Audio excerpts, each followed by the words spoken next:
नमस्कार दोस्तों। आप सभी लोगों का अपने YouTube channel top study GS पर स्वागत है। दोस्तों, इस वीडियो में हम मध्यकालीन भारतीय इतिहास के अंतर्गत भारत पर हुए मुस्लिम आक्रमण के बारे में जानेंगे। इस वीडियो में सब कुछ डिटेल में बताया गया है, इसलिए आप लोग इस वीडियो को ध्यान से देखिए, क्योंकि दोस्तों इस टॉपिक से आपकी परीक्षाओं में प्रश्न पूछे ही जाते हैं। चलिए देरी ना करते हुए वीडियो की शुरुआत करते हैं। तो दोस्तों, सबसे पहले हम भारत पर हुए मुस्लिम आक्रमण के बारे में जानेंगे। तो भारत पर सबसे पहले किन मुस्लिमों ने आक्रमण किया था? तो वह थे अरब के आक्रमणकारी, और उसके बाद तुर्क के आक्रमणकारी थे। अब दोस्तों, हम अरब के आक्रमणकारी में सबसे पहले किसने भारत पर आक्रमण किया था? तो वह था मोहम्मद बिन कासिम। और तुर्क आक्रमणकारी में सबसे पहले महमूद गजनवी था। उसके बाद मोहम्मद गोरी आया। अब हम इसी क्रम में आगे बढ़ते हैं।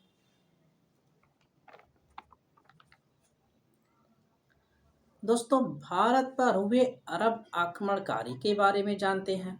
तो सर्वप्रथम 711 ईस्वी में उबैदुल्ला के नेतृत्व में एक अभियान सिंध भेजा गया।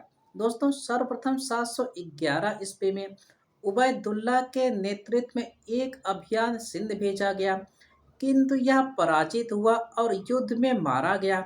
उसके बाद दूसरा अभियान कब हुआ था? तो दोस्तों, दूसरा अभियान बुदैल के नेतृत्व में हुआ, लेकिन यह भी असफल रहा। लेकिन सफल किसका रहा? तो दोस्तों, तीसरा अभियान जो कि 712 ईस्वी में हुआ, यह सबसे सफल आक्रमण था। दोस्तों, तीसरा अभियान 712 ईस्वी में मोहम्मद बिन कासिम के नेतृत्व में हुआ था। और दोस्तों, मोहम्मद बिन कासिम ने सिंध के शासक दाहिर को पराजित किया, और दाहिर युद्ध करते हुए युद्ध में मारा गया। दोस्तों, मोहम्मद बिन कासिम ने सिंध के शासक दाहिर को पराजित किया, और दाहिर युद्ध करते हुए मारा गया। दोस्तों, मोहम्मद बिन कासिम ने देवल बंदरगाह पर अपना अधिकार कर लिया था। और दोस्तों, अरबों का भारत पर आक्रमण करने का मुख्य उद्देश्य क्या था? तो यहाँ पर लूटपाट करना एवं इस्लाम धर्म का प्रचार प्रसार करना था। दोस्तों, मोहम्मद बिन कासिम भारत पर आक्रमण करने वाला प्रथम मुस्लिम था। इतना आप लोग याद रखेंगे कि मोहम्मद बिन कासिम भारत पर आक्रमण करने वाला प्रथम अरब मुस्लिम था। और दोस्तों, नेक्स्ट पॉइंट आपका है, मोहम्मद बिन कासिम ने 713 ईस्वी में मुल्तान को भी जीत लिया। दोस्तों, मोहम्मद बिन कासिम ने 713 ईस्वी में मुल्तान पर आक्रमण किया था, और यह मुल्तान को भी जीत लिया। दोस्तों, मोहम्मद बिन कासिम ईरान के गवर्नर। दोस्तों, मोहम्मद बिन कासिम कौन था? आइए इसके बारे में जान लेते हैं। मोहम्मद बिन कासिम ईरान के गवर्नर अल हज्जाज का सेनापति तो था ही, साथ ही में यह उसका दामाद भी था। मोहम्मद बिन कासिम ईरान के गवर्नर अल हज्जाज का सेनापति तो था ही, साथ ही में उसका दामाद भी था। दोस्तों, 713 ईस्वी में मोहम्मद बिन कासिम ने मुल्तान को जीत कर वहां से ढेर सारा धन प्राप्त किया था। उसके बाद मोहम्मद बिन कासिम ने मुल्तान का नाम बदलकर स्वर्ण नगर रख दिया। अगर आपसे परीक्षा में पूछ दे कि मुल्तान का क्या नाम था, मोहम्मद बिन कासिम ने इसको मुल्तान को जीतकर उसका क्या नाम रखा था? तो दोस्तों, मोहम्मद बिन कासिम ने 713 ईस्वी में मुल्तान को जीत करके मुल्तान का नाम स्वर्ण नगर रखा था। दोस्तों, यहीं पर एक महत्वपूर्ण बात यह है कि भारत पर अरबों के आक्रमण की जानकारी हमें किन स्रोतों से प्राप्त होती है? कि भारत पर सबसे पहले अरबों ने ही आक्रमण किया था। तो यह जानकारी हमें मध्यकालीन भारतीय इतिहास के स्रोत चर्चनामा ग्रंथ से प्राप्त होती है कि भारत पर सबसे पहले अरबों ने आक्रमण किया था। क्योंकि यह एक अरबी ग्रंथ है और यह अरबी भाषा में लिखा गया है। अर्थात चच नामा ग्रंथ से हमें भारत पर हुए अरब आक्रमण के बारे में जानकारी प्राप्त होती है। अब हम इसी क्रम में आगे बढ़ते हैं। दोस्तों, मोहम्मद बिन कासिम ने भारत पर सबसे पहले जजिया कर लगाया। दोस्तों, अगर आपसे पूछ ले कि भारत में जजिया कर लगाने वाला सबसे पहला शासक कौन था, तो मोहम्मद बिन कासिम भारत में जजिया कर लगाने वाला सबसे पहला शासक है। और जजिया कर क्या होता है? तो यह मुस्लिम शासकों के द्वारा गैर मुस्लिमों से लिया जाने वाला एक प्रकार का सुरक्षात्मक कर था। दोस्तों, जजिया कर मुस्लिम शासकों के द्वारा गैर मुस्लिम लोगों से, अर्थात जो मुस्लिम ना हो उसे हम गैर मुस्लिम कहते हैं। जजिया कर मुस्लिम शासकों के द्वारा गैर मुस्लिम लोगों से लिया जाने वाला एक प्रकार का सुरक्षात्मक कर था। आइए इसके बारे में देख लेते हैं। मोहम्मद बिन कासिम ने भारत पर सबसे पहले जजिया कर लगाया। जजिया कर गैर मुसलमानों से लिया जाने वाला एक प्रकार का सुरक्षात्मक कर था। अब जजिया कर से निम्नलिखित लोगों को मुक्त रखा गया था। मतलब कि जजिया कर किन किन लोगों से नहीं लिया गया, तो उनमें कौन कौन शामिल था? बच्चों से नहीं लिया गया, बूढ़ों को छोड़ दिया गया, औरतों को छोड़ दिया गया, विकलांगों को छोड़ दिया गया और ब्राह्मणों को भी छोड़ दिया गया।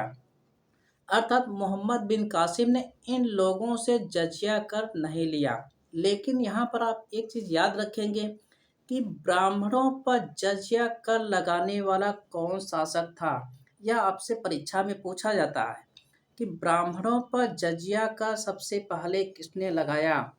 तो ब्राह्मणों पर जजिया का सबसे पहले फिरोज शाह तुगलक ने लगाया था। दोस्तों, फिरोज शाह तुगलक ने ब्राह्मणों पर भी जजिया कर लगाया। यहाँ पर आप इतना याद रखेंगे। इसी क्रम में आगे बढ़ते हैं।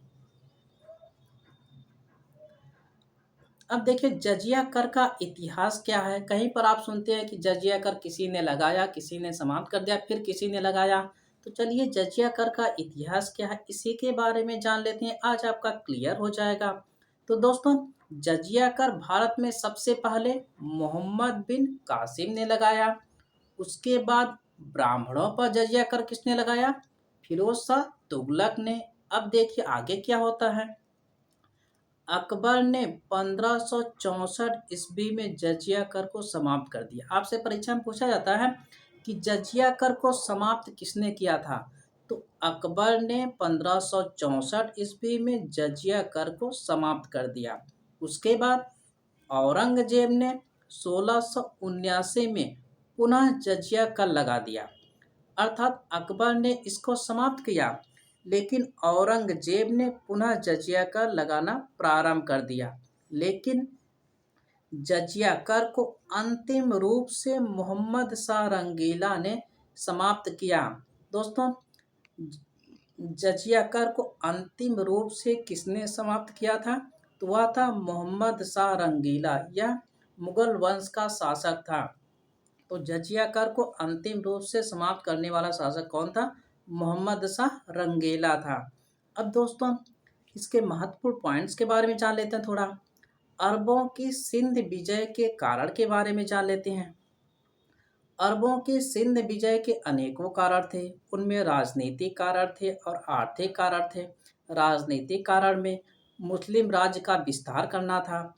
अर्थात अरबों का भारत पर आक्रमण करने का उद्देश्य मुस्लिम राज्य का विस्तार करना, अर्थात मुस्लिम धर्म का प्रचार प्रसार करना था। और आर्थिक कारण में भारत समृद्ध देश था, अतः यहाँ अधिकार करके ढेर सारा धन प्राप्त करना था। अब हम आगे बढ़ते हैं। दोस्तों, अब हम भारत पर हुए तुर्क आक्रमण के बारे में जानेंगे। चलिए इसके बारे में जान लेते हैं। तुर्क कौन थे? तो तुर्क चीन के उत्तर पश्चिमी भाग में तुर्क चीन के उत्तर पश्चिमी भाग में निवास करने वाली असभ्य और बर्बर जनजाति थी। दोस्तों, तुर्क चीन के उत्तर पश्चिमी भाग में निवास करने वाली असभ्य और बर्बर जनजाति थी। 962 ईस्वी में अल्पतगीन नामक एक तुर्क सरदार ने गजनी साम्राज्य या इसी को यामनी साम्राज्य कहते हैं। 962 ईस्वी में अल्पतगीन नामक एक तुर्क सरदार ने गजनी साम्राज्य या यामनी साम्राज्य की स्थापना की और जिसकी राजधानी गजनी थी। और अल्पतगीर ने अपनी राजधानी को कहाँ बनाया था? गजनी में। और गजनी साम्राज्य की स्थापना किसने की थी? तो अल्पतगीर ने की थी। अल्पतगीर का शासन कब से कब तक था? 962 ईस्वी से 977 ईस्वी तक। और इसकी राजधानी कहाँ थी? गजनी थी। अब नेक्स्ट पॉइंट देखते हैं। अल्पतगीर ने 1700 चुने हुए तुर्क अधिकारियों को नियुक्त किया। इनमें से एक सुबुक्तगीन था। दोस्तों, कह रहा है कि अल्पतगीर ने 1700 चुने हुए तुर्क अधिकारियों को नियुक्त किया था और उसी में से एक आपका सुबुक्तगीन था। अल्पतगीन के बाद सुबुक्तगीन शासक बना। नेक्स्ट देखते हैं। अब देखिए, सुबुक्तगीन का शासन कब से कब तक था? 977 ईस्वी से 997 ईस्वी तक सुबुक्तगीन का शासन था। भारत पर पहला तुर्क आक्रमणकारी सुबुक्तगीन था। तो दोस्तों, भारत पर पहला तुर्क आक्रमणकारी सुबुक्तगीन था। नेक्स्ट पॉइंट है, इसने 986 ईस्वी में पंजाब के शाही वंश के शासक जयपाल पर आक्रमण किया और उसे पराजित कर दिया। अब दोस्तों, सुबुक्तगीन की मृत्यु के बाद इसके दो पुत्रों में उत्तराधिकार के लिए युद्ध हो जाता है। अब इसके दो पुत्र कौन कौन थे? अब्दुल कासिम महमूद और इस्माइल था। इन दोनों के मध्य उत्तराधिकार का युद्ध हुआ जिसमें अब्दुल कासिम महमूद विजयी हुआ और अब्दुल कासिम महमूद गजनबी के नाम से शासक बना। इसी दोस्तों, अब्दुल कासिम महमूद गजनबी को ही हम महमूद गजनबी कहते हैं। चलिए आगे देखते हैं। दोस्तों, अब हम महमूद गजनबी के बारे में जाने कि वेरी इंपॉर्टेंट है। यहाँ से आपकी परीक्षाओं में प्रश्न बनते हैं। महमूद गजनबी का शासन कब से कब तक था? महमूद गजनबी कहाँ का शासक था? तो यह गजनी का शासन था। महमूद गजनबी का शासनकाल 998 से 1030 ईस्वी। दोस्तों, सुबुक्तगीन की मृत्यु के बाद महमूद गजनबी 998 ईस्वी में गद्दी पर बैठा था और इसने 1000 ईस्वी से लेकर 1027 ईस्वी के बीच कुल 17 बार भारत पर आक्रमण किया। आपसे परीक्षा में पूछा जाता है कि महमूद गजनबी ने भारत पर कितनी बार आक्रमण किया था? तो महमूद गजनबी ने भारत पर कुल 17 बार आक्रमण किया था। नेक्स्ट पॉइंट है, महमूद गजनबी ने सर्वप्रथम 1000 ईस्वी में भारत पर आक्रमण किया और पेशावर के कुछ हिस्सों पर विजय प्राप्त करके वापस अपने देश लौट गया। इसी क्रम में आगे बढ़ते हैं। दोस्तों, अब महमूद गजनबी के प्रमुख भारतीय अभियान के बारे में जान लेते हैं। तो महमूद गजनबी ने भारत पर कुल 17 बार आक्रमण किए थे, जिसमें से कुछ महत्वपूर्ण आक्रमण के बारे में जान लेते हैं। तो महमूद गजनबी ने सबसे पहला आक्रमण कब किया था? तो 1001 से 2 ईस्वी में। कहाँ पर किया था? हिंदू शाही राजवंश पर किया था। उस समय वहाँ का राजा कौन था? जयपाल था। दूसरा महत्वपूर्ण है, 1005 से 6 ईस्वी में मुल्तान पर आक्रमण किया। उस समय राजा था अब्दुल फतेह दाऊद और मुल्तान का नाम क्या रखा गया था? स्वर्ण नगर उस समय था। तीसरा महत्वपूर्ण है, 1008 से 9 ईस्वी में हिंदू शाही राजवंश पर पुनः आक्रमण किया। वहां पर राजा था आनंदपाल। अब चौथा था 1012 से 13 ईस्वी में थानेश्वर पर आक्रमण किया था। तो उसमें वहां का राजा राजा राम था। पांचवा महत्वपूर्ण है, 1018 से 19 ईस्वी में कन्नौज पर आक्रमण किया। तो उसमें राजा था राज्यपाल। छठा आक्रमण कालिंजर पर था। उसमें वहां का शासक विद्याधर था। और यह आपका सबसे इम्पोर्टेंट है कि महमूद गजनबी ने सोमनाथ मंदिर पर कब आक्रमण किया। तो दोस्तों सोमनाथ सोमनाथ आपका कहाँ है, गुजरात राज्य में है। तो महमूद गजनबी ने सोमनाथ मंदिर पर आक्रमण कब किया था। तो 1025 ईस्वी में महमूद गजनबी ने सोमनाथ मंदिर पर आक्रमण किया था। और उस समय वहाँ का शासक कौन था। तो यहाँ पर यह भी आपको याद रखना है कि महमूद गजनबी ने जब सोमनाथ पर आक्रमण किया तो उस समय वहाँ का शासक कौन था। तो दोस्तों उस समय वहाँ का शासक भीम प्रथम था। नेक्स्ट पॉइंट आपका है दोस्तों महमूद गजनवी का शासनकाल 998 से 1030 ईस्वी, इतना तो आप जानते हैं। और महमूद गजनवी ने 1025 ईस्वी में अपने 16वें आक्रमण में सोमनाथ मंदिर को लूटा। मंदिर को लूट ले जाने के क्रम में उस पर कुछ जाटों ने आक्रमण किया। दोस्तों महमूद गजनवी जब 1025 ईस्वी में सोमनाथ मंदिर पर आक्रमण किया तो वह जो धन लूटा जब वह वापस जा रहा था उस पर कुछ जाटों ने आक्रमण किया और महमूद गजनवी से कुछ संपत्ति को लूट ली। किसने लूटी थी, जाटों ने लूटी थी। तो दोस्तों अगला पॉइंट है महमूद गजनवी ने अपना अंतिम आक्रमण कब किया था। तो दोस्तों महमूद गजनवी ने अपना अंतिम आक्रमण 1027 ईस्वी में जाटों के विरुद्ध किया। और 1030 ईस्वी में महमूद गजनवी की मृत्यु हो गई। दोस्तों महमूद गजनवी का जाटों पर आक्रमण करने का प्रमुख उद्देश्य था कि जब महमूद गजनवी वापस जा रहा था सोमनाथ मंदिर को लूटकर तो जाटों ने इस पर आक्रमण कर दिया था। तो उसी का बदला लेने के लिए इसने जाटों के विरुद्ध आक्रमण किया था। तो महमूद गजनवी ने अपना अंतिम आक्रमण 1027 ईस्वी में जाटों के विरुद्ध किया था। और महमूद गजनवी की मृत्यु कब हुई थी। तो 1030 ईस्वी में महमूद गजनवी की मृत्यु हो जाती है। अगला पॉइंट आपका है महमूद गजनवी के साथ फिरदौसी, अलबरूनी तथा उत्बी जैसे इतिहासकार भी आए। यहाँ से आपको इतना याद रखना है कि महमूद गजनवी के साथ कौन कौन इतिहासकार आया था। यहाँ से आपकी परीक्षाओं में प्रश्न बनते हैं। तो महमूद गजनवी के साथ फिरदौसी, अलबरूनी तथा उत्बी जैसे इतिहासकार भी आए।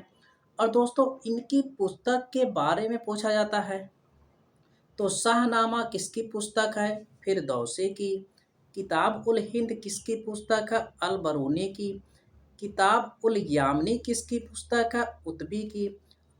आपको इन पुस्तकों के लेखकों के बारे में याद रखना है। आगे बढ़ते हैं।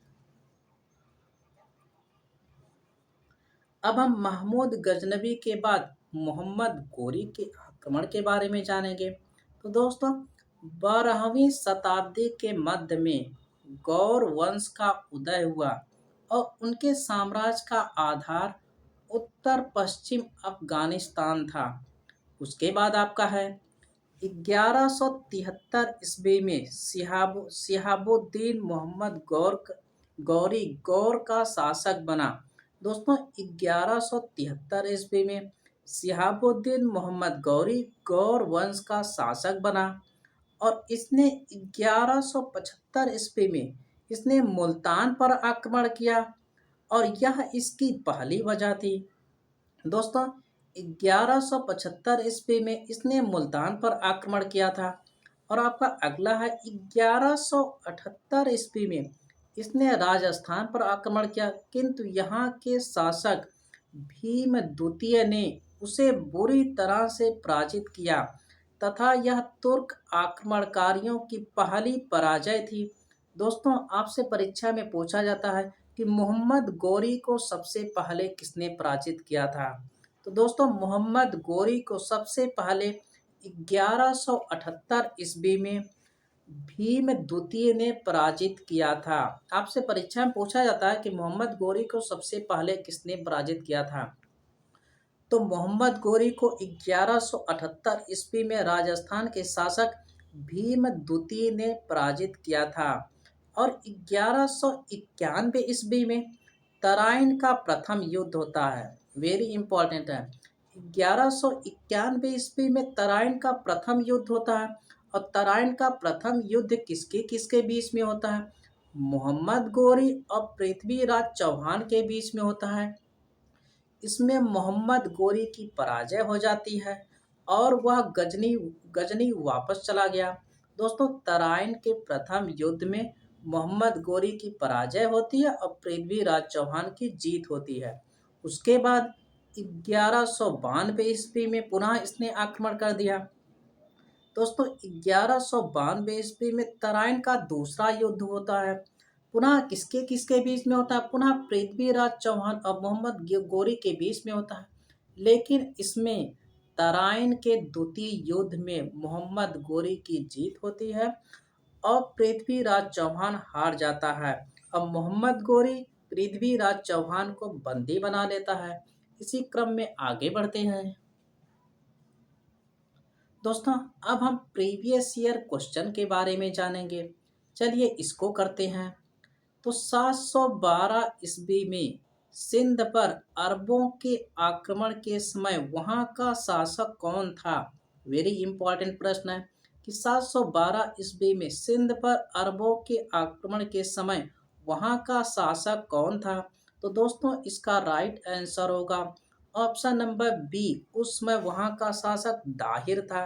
दोस्तों, 712 ईस्वी में सिंध पर जब अरबों ने आक्रमण किया था तो वहां का शासक दाहिर था।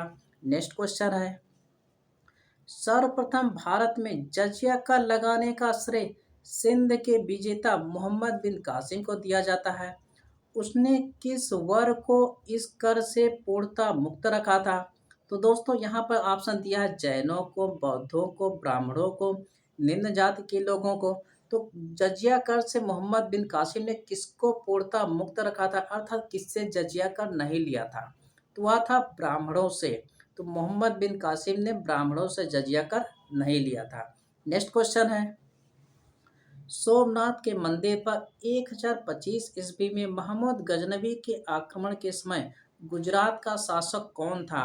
वेरी इंपॉर्टेंट है। तो दोस्तों, जब महमूद गजनवी ने 1025 ईस्वी में सोमनाथ मंदिर पर आक्रमण किया था तो उस समय वहां का शासक भीमदेव प्रथम था। तो आपका right answer option number A है। नेक्स्ट क्वेश्चन है, दोस्तों ये वीडियो आपको पसंद आ रहा तो इसको लाइक और सब्सक्राइब कर लीजिए। बढ़ते हैं नेक्स्ट क्वेश्चन की ओर। भारत में प्रथम आक्रमणकारी था। तो दोस्तों, यहाँ पर आपको बताना है कि भारत में प्रथम आक्रमणकारी कौन था। तो दोस्तों, इसका सही आंसर होगा ऑप्शन नंबर सी, मोहम्मद बिन कासिम। दोस्तों, भारत पर आक्रमण करने वाला प्रथम आक्रमणकारी मतलब सफल आक्रमणकारी मोहम्मद बिन कासिम था। अगला क्वेश्चन है, चंदावर का युद्ध 1194 ईस्वी में किसके किसके मध्य में हुआ था? दोस्तों, कह रहा है कि चंदावर का युद्ध जो कि 1194 ईस्वी में हुआ था, किसके बीच में हुआ था? तो यह आपका हुआ था जयचंद एवं मोहम्मद गोरी के बीच में हुआ था। चंदावर का युद्ध कब हुआ था? 1194 ईस्वी में। और इसका right answer option number C है। चंदावर का युद्ध जयचंद एवं मोहम्मद गौरी के बीच में हुआ था। नेक्स्ट क्वेश्चन है, महमूद गजनवी के भारत पर आक्रमण के समय भारत आए विद्वान अल बरूनी ने किस महत्वपूर्ण ग्रंथ की रचना की?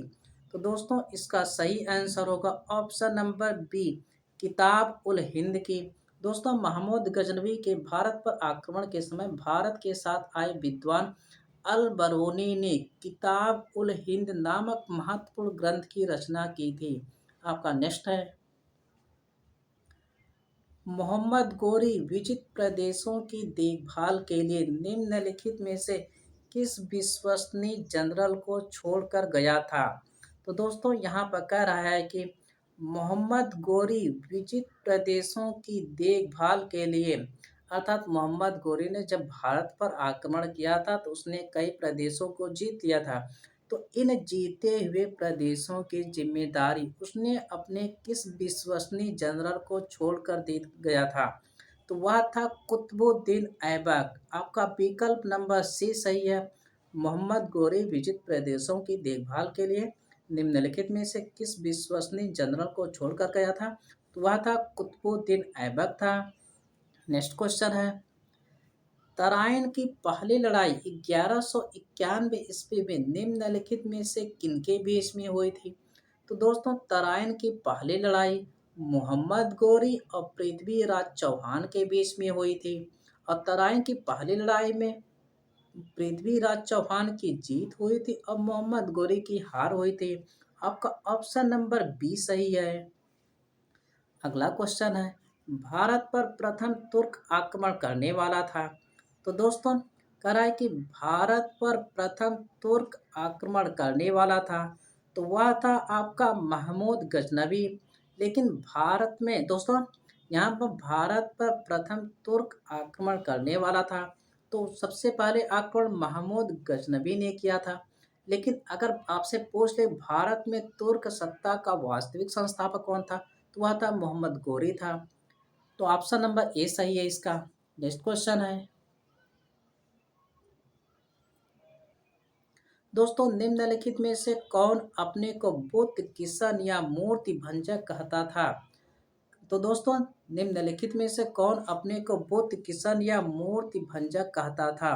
तो इसका राइट आंसर है ऑप्शन नंबर ए सही है, महमूद गजनवी। क्यों? क्योंकि महमूद गजनवी भारत पर मूर्तियों पर ही सबसे अधिक आक्रमण किया। यहाँ महमूद गजनवी ने भारत पर मूर्तियों को नष्ट एकदम से नष्ट कर दिया था।